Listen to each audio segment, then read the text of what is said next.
சரின்ட்டு என்ன பண்ண ஐயா கீழே குஞ்ச செருப்பு வெள்ள செருப்பு கொஞ்சம் மேல நிமிந்த வெள்ள வேஷ்டி கொஞ்சம் மேல நிமிந்த சட்டு வெள்ள சட்டு இதெல்லாம் இருக்கு. சரி தொழுகுற கூட கட்டின்னு வராங்கோ, நம்ம என்னத்த கேட்கறதுன்னு கம்முன்னு இருந்துட்டேன். தொப்பி போட்டு கூட கூட கம்முன்னுட்டேன். சரி நம்மள சொல்லிட்டு நம்ம அப்பதான் ஐயா புகுறாரு. போய் கேட்டா ஆர்மிலேருந்து வரமா வளர்ச்சி சின்னம்மாங்க வந்து ஐயா விட்டாங்க. சாப்பிட்டு என்ன சாப்பிட வைக்கிறாரு. சாப்பிட்டு அவர் ரவுண்ட் வச்சாரு. ஆர்மிக்கு வந்துட்டாரு. நான் என்ன பண்ண அந்த கட்டி எனக்கு பையில் போச்சு. ராத்திரி 10 மணி வரலாம் பையில் நான் போச்சு. தூங்கவே இல்லை நான்.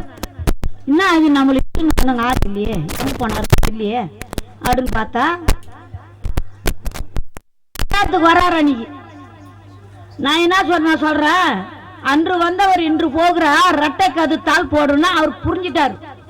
என்னம்மா நீ இட்டு வந்து விட்டுன அந்த கதையை இப்போ சொல்றியாமான்னு கேட்குறாருன்னு. அது போல வள்ளலாறு என்னை இட்டு போய் விடுறாரு. இப்போ கூட என்னமோ ஒரு ஊரில் சேலத்தில் வச்சாங்க தெரியாது சொன்னாங்க எல்லாரும் போகிறாங்க வராங்கன்னு. சரி சனிக்கிழமை லீவு. நான் ஒரு இடமா போனேன் சனிக்கிழமை லீவு. சரி இப்போ கிளம்பெல்லாம் போய் கலந்துட்டேன். மணி 6 ஆச்சு. அங்கே மணி 3 ஆச்சு அங்கே போய் சேர்த்துக்கு. காப்பி கொடுத்தாங்க அரவணைச்சாங்க சாப்பிட்டோம் கொண்டோம். நானும் எங்கே போனாலும் சரியாக சாப்பிட மாட்டேன். அனிமேரி கதை எங்க கதை உக்காந்துட்டேன்.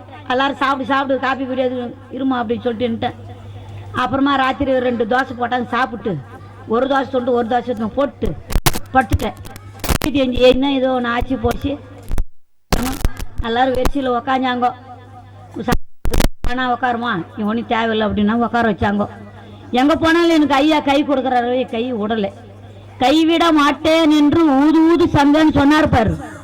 அதுதான் எனக்கு ஞாபகத்துக்கு வருது. எனக்கு எப்போ நான் வள்ளலாறில் போய் காலை வச்சனோ அன்னிலேருந்து எனக்கு ஐயா கை விடலை.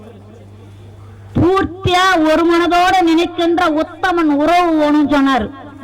அவர் மேலே உத்தமன் உறவோ நான் வச்சிட்டேன். எனக்கு தாய் இல்லை தாப்பு இல்லை அண்ணன் இல்லை தம்பி இல்லை மாமன் மெச்சாங்க யாரும் எனக்கு கிடையாது. நீயே தான் எனக்கு கெதின்னு இருக்கிறதுனால அவர் என்னை நம்பிக்கை வச்சிட்டார்.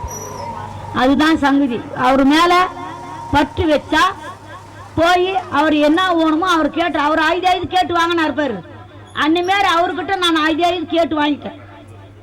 போதும் இனிமேல் பட்டு எனக்கு எதுவும் வேணாம். குழந்தை வேணும் கல்யாணம் வேணும்னு கொடுத்தாரு. பேரம் வேணும்னு கொத்தாரு. பேச்சு வேணும்னு கொத்தாரு. அந்த பையனுக்கு 2 பேச்சு வேணும்னு கொத்தாரு. எனக்கு கடவுள்கிட்ட போய் ஈஸ்வரங்கிட்ட 5 2 புள்ளி கொத்தாரு. எனக்கு இனி எனக்கு எதுவும் வேணாம். இப்படியே இருந்து இப்படியே போய் சேர்ந்தா எனக்கு போதும். இதுதான் கொள்கை. அன்பரு அருப்பெருஞ்சோதி அருப்பெருஞ்சோதி தனிப்பெருங்கருன்னு அருப்பெருஞ்சோதி. வள்ளலாறு நம்பணுங்க யாரும் கெடுத்தே கிடையாது. வரும் சோதனை வரும். நமக்கு ஓணும் வண்டி ஓணும் ஒரு இது ஓணும் அது ஓணும் அதெல்லாம்